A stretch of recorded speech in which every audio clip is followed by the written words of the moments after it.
Welcome to the Explainer. As we make our way through 2025, it's turning out to be a year just full of contradictions. So today, we're going to dive into some of the most surprising insights for the year, all based on the fantastic reporting and analysis from The Economist. Yep, everything you're about to hear comes straight from their World Ahead 2025 special issue.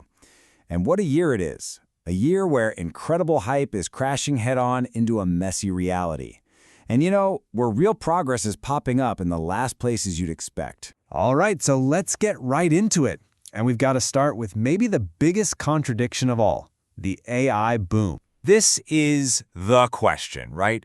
Is all this AI mania a bubble that's about to pop? Or is it really truly changing our world as we speak? Well, the thing is, the answer seems to be kind of both. So check this out. This really gets to the heart of the AI contradiction. You've got this insane financial mania. I mean, NVIDIA's market value shot past $3 trillion. But then you look at the real world. America's Census Bureau finds that only about 5% of businesses are actually using AI in their products or services. That is a huge gap, and you have to wonder, how long can that last? For all its digital magic, AI is slamming into some very real, very physical walls. Take power. The thirst for electricity is just staggering. The International Energy Agency thinks data centers could double their electricity use by 2026. We're talking about as much power as the entire country of Japan. And get this, analysts are now predicting we could literally run out of high-quality data on the internet to train these models maybe by 2028.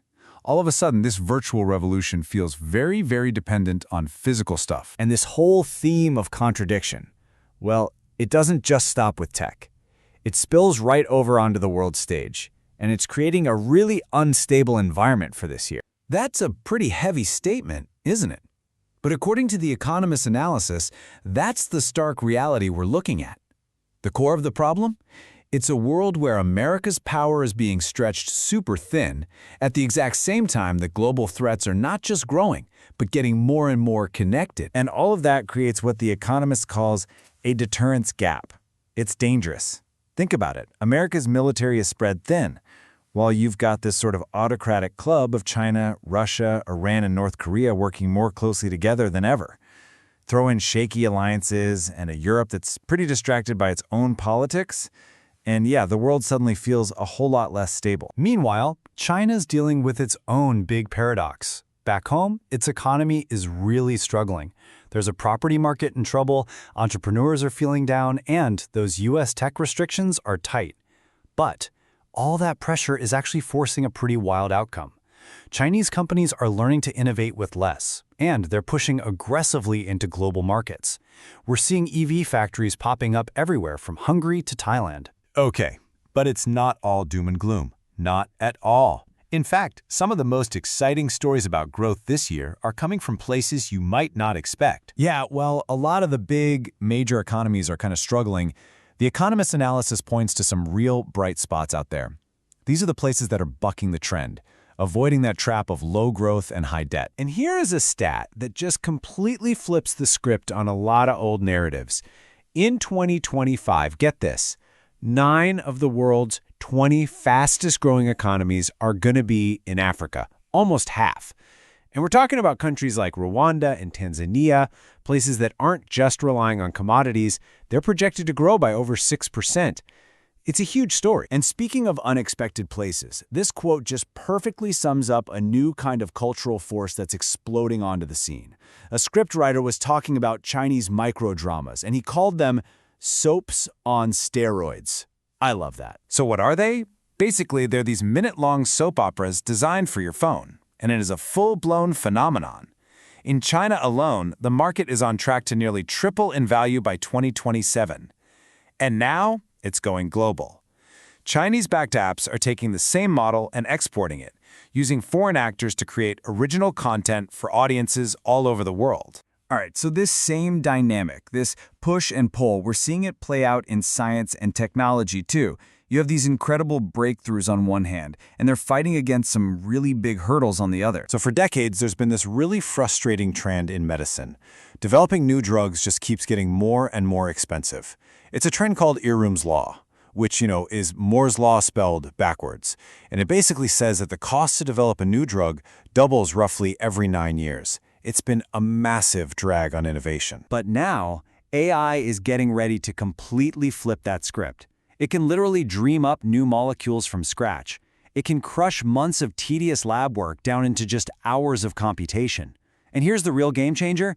It can help scientists make much smarter bets on which drugs are most likely to succeed, way before they get to those super expensive human trials. And the economic impact here is just mind-blowing. Think about it. By helping to weed out failures earlier, AI could save something like $450 million on the development of a single drug. That's incredible. And it's not just medicine. The breakthroughs are happening all over. 2025 is shaping up to be a huge year for personalized cancer vaccines using that same mRNA tech. We're seeing huge leaps in grid-scale energy storage, and I'm not just talking about batteries. And yeah, over in China, they might actually launch the first commercial flying taxi services, really. Which brings us to our final point. And this might be the biggest, and honestly, the most surprising question for 2025. Have global emissions finally peaked? I mean, the UN's climate panel has been saying it for years. To keep warming within the Paris Agreement limits, global emissions have to peak by 2025. So, have we hit that mark? Have we finally done it? If you look at this timeline, you can see that most of the rich countries, Britain, America, Japan, they peaked their emissions years, even decades ago. But the global number, the big one, has always hinged on China, right? The world's biggest emitter. Well, incredible new analysis suggests that China's emissions might have actually peaked back in 2023. And that's largely thanks to their absolutely massive investment and rollout of renewable energy. Yeah, we don't know for sure, not yet. There's always a lag in reporting this kind of global data. But what that means is that 2025, right now, this is the year we actually get the numbers.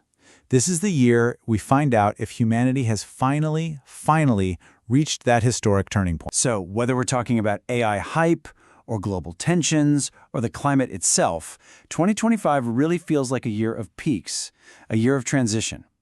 For so long, we've been focused on the climb. But as The Economist puts it, maybe the climb is over. And if it is, the only thing that matters now is how fast we come down. And that's the real question, isn't it? Not just for the climate, but for every single one of these challenges we've looked at today. If the climb is over, what happens on the way down?